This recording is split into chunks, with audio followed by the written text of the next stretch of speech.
Hey guys, welcome to another video. Today we're in a new game. This is Wartales, and it was released recently and it drew my attention.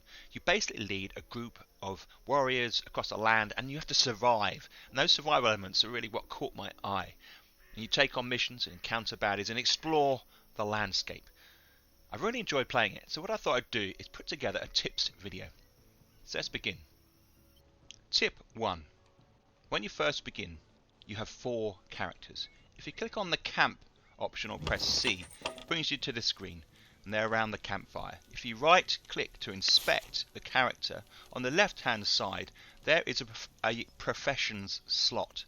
Now if you click on this, it opens up a series of shields. At the beginning only the Tinkerer is revealed. Now assigning these to your characters is important. It gives them a benefit. It's a free benefit. But to get new professions, what you need to be able to do is go to the location where that profession is being carried out, and it kind of gives you an idea of what that involves. So for example, if you're near a town, you can go to the forge, and there if you click on the actual anvil, it opens up blacksmiths for you, and you can then assign one of your characters to being a blacksmith and they get the benefits from it, and it's free. And if you go out of this particular screen and depart here, you'll see there's a coastline at the top here.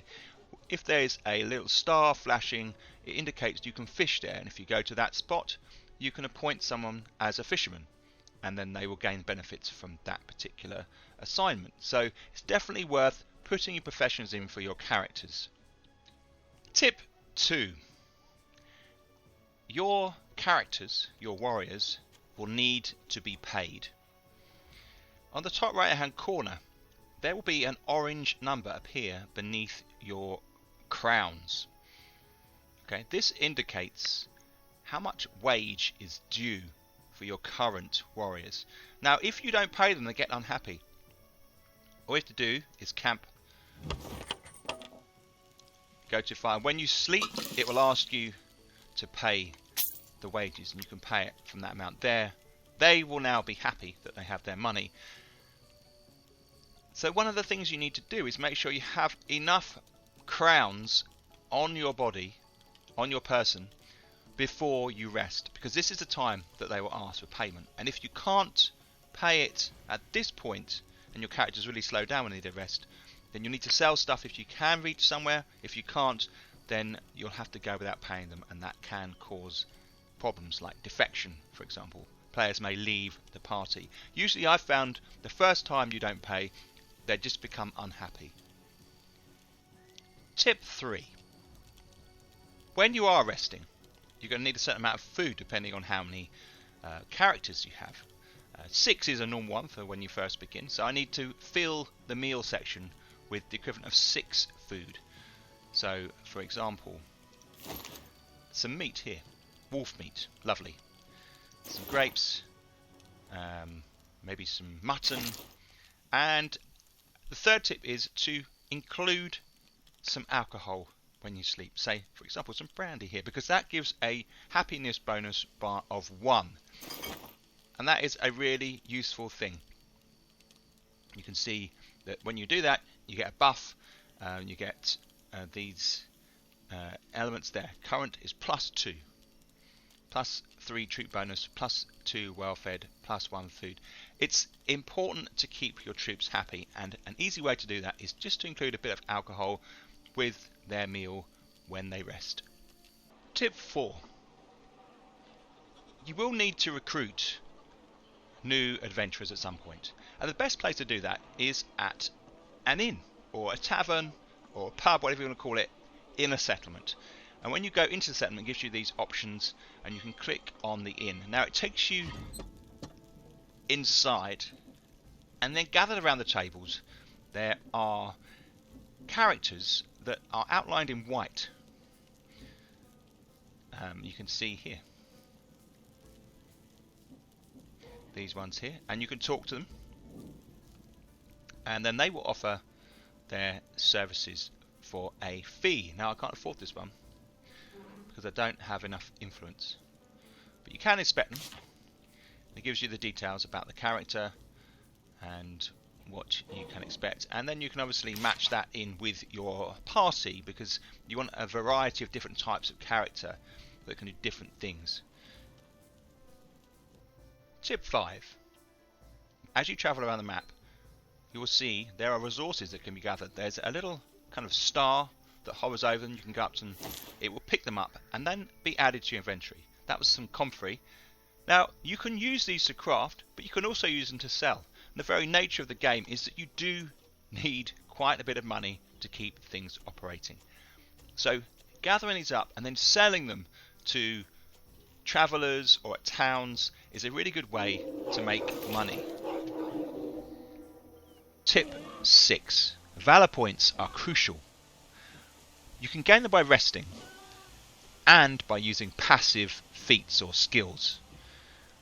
When you go into combat, they're listed along the bottom, and you can see two types. Orange are gained by resting usually, and they will go, you can carry those through to the next combat if you don't use them, and yellow ones which you gain through passive skills when in combat. Say for example down here we have Pelinus. He has a passive skill, Valorous Duel. Every time this unit engages in combat you gain 1 Valor Point. And over here we have another passive skill, Valorous Support. Every time this unit ends turn next to an ally that is not engaged in combat, you gain 1 Valor Point. So there are ways of increasing your Valor Points during combat. Now why would you do that? Well, they trigger special abilities that you can use. So for example, we have here Grimmon. He's going to move into range here of these boar. Now he can fire his normal vicious shot, which he'll do there, but he can also use a Valor Point to fire recoil shot. Click on that skill there. You can see it's got a little yellow pip next to the icon there, and you can fire. So he's used a Valor Point and 1 disappears from your little tally here at the bottom of the screen. So having those at hand is really, really useful. And in fact, I would recommend that you use them in situations where you're up against it. Don't just use them in fights where you know you're going to win anyway. Save your Valor Points and use them to good effect when you really need them. Tip 7. When in combat, protect your archers. So Grimmon here at the back is my archer. I want to keep him out of the way of these wolves. It's not going to be easy. We're outnumbered here, 4 to 6. So I am thinking, I want to make sure he's out of the way, because he also can fire at a distance because he's the archer, and he has a special ability, recoil shot. So he can fire twice as long as I can use a Valor Point, as we previously discussed. So he has a range as well. So I need to make sure these wolves don't run up to him first. So I'll place him behind. But in the same notion, if you're fighting people with archers, you need to make sure you get your warriors, your melee warriors, to attack their archers. If an archer is engaged in hand-to-hand combat, he has to stay in that combat and cannot withdraw without taking damage or an attack of opportunity. So if you can then engage your enemy's archers and protect your own, you will definitely have an advantage. Tip 8. Also thinking about the battlefield, we've looked at archers. You need to consider what else is on the field. What obstacles are in the way? How is it going to affect movement of your enemy? This wolf has to go round this rock to reach, or he'll go straight for that one there. The same goes to your characters. Obstacles will create hazards, but there's also bear traps. Now, the computer AI will have its warriors run across bear traps towards your characters. So you can use that as a way of causing extra damage to your enemy if you just stay behind a bear trap. You can also navigate around a bear trap. If you have your character attack, say this wolf on the left here, he will run straight across unless you make him run around the bear trap. So just be mindful that bear traps can be a bit of pain, and they will cause damage to your character even if he has full armor. It goes past the armor and causes actual damage. So they're quite dangerous. Usually as well, there are spears within the battlefield. They're just upright and stuck in the ground, ready to be hefted out and thrown at your enemy. If you see any of those, you can move your character towards those. But bear in mind they have a range as well, but they can be quite handy and give you an extra attack. So look out across the battlefield and assess what hazards there are that your warriors will face. Tip 9. When you're fighting, you can click on the enemy, which is fascinating because what it does is it shows you the sorts of damage they can do and the passive abilities that they have. So each attack against a unit without armor applies bleeding. Alright, so these are interesting things to know, and it kind of directs you as to who you might send in to attack a particular enemy. So remember, you can click on your enemy and see what special abilities they have. Tip 10. There may come a time when you're losing a battle. Now, given this situation, I will probably beat these wolves, but one of my players, Vinham, he has 2 health left, but he also has a bleed, and it does 6 damage each turn. Now next turn he's going to fall, and then the turn after that he's going to die. And I'm looking across at the wolves here. He's got 34 health left still, which probably means he will last 2 turns, in which case Vinham will die and I will lose him permanently. So what I need to do is assess where the battle is. If a player is going to die, you might just let them die and progress in such a way, but you can also retreat, which I'm going to do here. So, tip 10, you can retreat from battles. Do you understand retreat from battle? Now, there's going to be a cost, but, and you will see, they are all alive still. I can heal and repair. I can heal and repair these guys, and I haven't lost the character. So to prevent characters from dying in combat like that, you can retreat. Tip 11. As you move across the map, you can enter buildings like so. This is an abbey, and inside you get a scene, and they're often very beautiful, very impressed with the graphics. Now you can have a scan around and you can inspect different things within this room. But what I want to just explain here is you can actually hold the right mouse button down and turn the image, and this sometimes reveals additional objects. And look here, you've got this is locked here, this crypt, which isn't exactly apparent when you come in over this side, and then there's also a locked chest over here. Now, holding the right mouse button and scrolling, it shows a bit more about the space. Tip 12. When you come into a building, and we've just seen this abbey, you can click on the locked items and try and pick the lock. Now, if you succeed in doing this, then, and you need a thief by the way, and when you click on it, it will open up the option to be able to do this, and you can select one of your characters to do it. It brings up this big lock. Now obviously you need lock picks to be able to do it, and actually picking locks is more straightforward than you think. It just takes a little bit of know-how. So as you turn it,